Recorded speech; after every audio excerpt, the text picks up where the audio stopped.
Alright guys, welcome back to another episode. And what we're going to be doing today is I'm actually going to Dallas tomorrow. Really early in the morning, so I need to get this done today. And for some reason it's kind of wobbly now. It's kind of weird.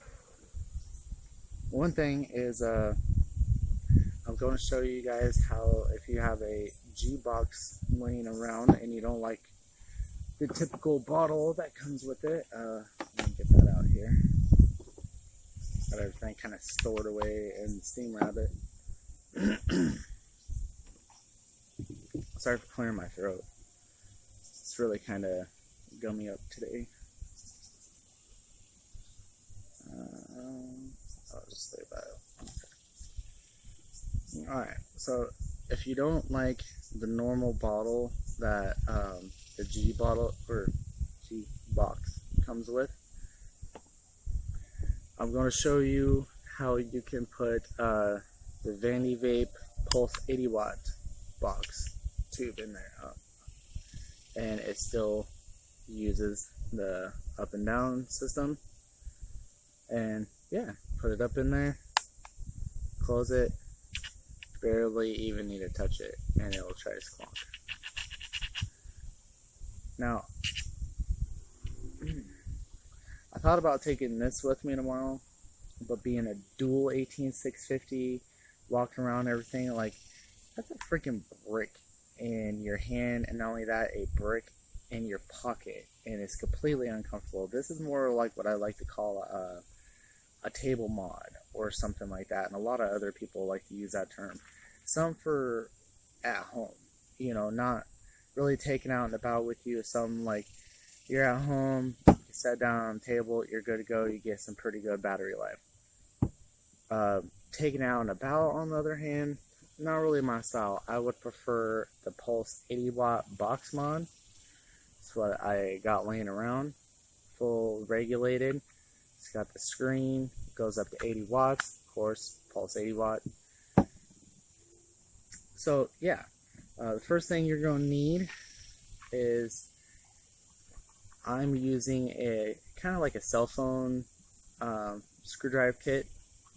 You're going to need hex keys for this, and I would suggest to have a magnetic plate or something like that floating around. It's just going to make your job a lot easier in the end.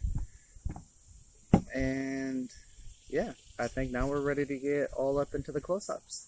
So, time for some uppy closey. I hope you guys enjoy.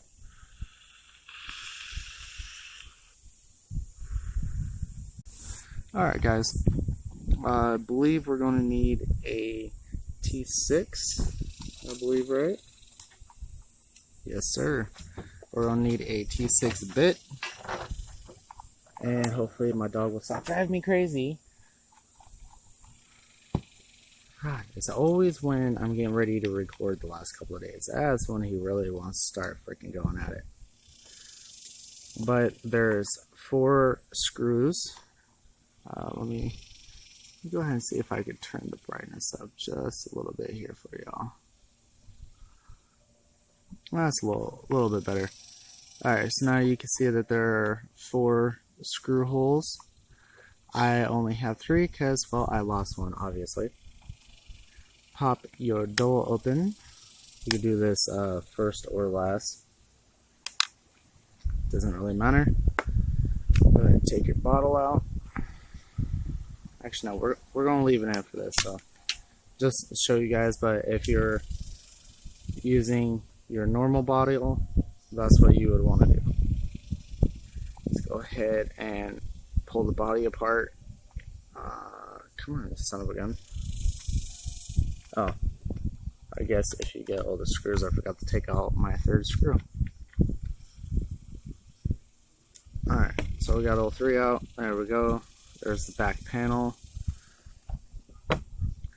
And there you go. There's the bottle system, and it sits right up in there perfectly. Actually gives it a very good seal. So you plug it up here. Actually, let's squeeze it. it actually seals very, very nicely. It's touching that rod, and you really don't need much pressure, and this thing will try squonk. So yeah, the Pulse 80-watt bottle actually works very nicely in here. As you can tell, fits right in that plunger, goes right up in there very nicely. So let's go ahead and take our bottle off, and let's go ahead and show you guys what you would need to do that. Alright, so same concept. Once you pull your 4 screws out, you can pop your plate off, and then you see the G bottle is back in there. Then slide it down. Go ahead and show you guys that. And turn the brightness up just a little bit. What the hell is going on with this thing today? There we go, at least you can see a little bit better. This is the G bottle. And then you can see that white little ring right up there. Go ahead and take your tweezers. See if we can get this on camera. And just work it out. See, just like we did there. Pull that bad boy out. Let go. Gotta go.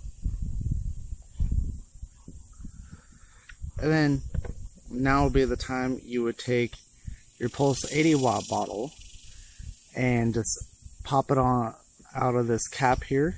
This cap is a bitch to get back on, by the way. That's part of the reason why I didn't get it back on. And now, since you have that little ring out of there, now the bottle will actually fit in. So now you put your bottle right up there and push it in just like you normally would. Shut your tray, and bam, you got a lot squishier of a bottle. In my opinion, that's way better. But I need to use my Pulse 80-watt, and of course I want to use my good bottle, so I have to now reverse my hack, which I could just leave it just like so. I could just take the bottle out. But the crappy part is it's now putting this cap back on. But that's my problem, not your guys's. So yeah, that is my hack of how to change the bottle in the Gbox. It's very easy, very simple. And I saw some people, they'll come down depending on where their bottle is, and they'll cut this tube and they'll just put the traditional tube on there. Or you could take these 2 screws out, take this entire pin squonk assembly, whatever the hell you want to call that, and hook it straight to the 510. But then again, that's one heck of either a long bottle or a long tube, and most likely if you want to take your bottle out, you'll most likely have to take the back of the mod off. That's why I kind of wish that they would have put some magnets back here. Maybe something that I'll look into. Maybe I'll put some magnets back here. And then, yeah, and that's where you can also get into tighten down your 510 if your 510 gets a little loose or anything like that. So yeah, let's turn around and let's talk about the hack a little bit more.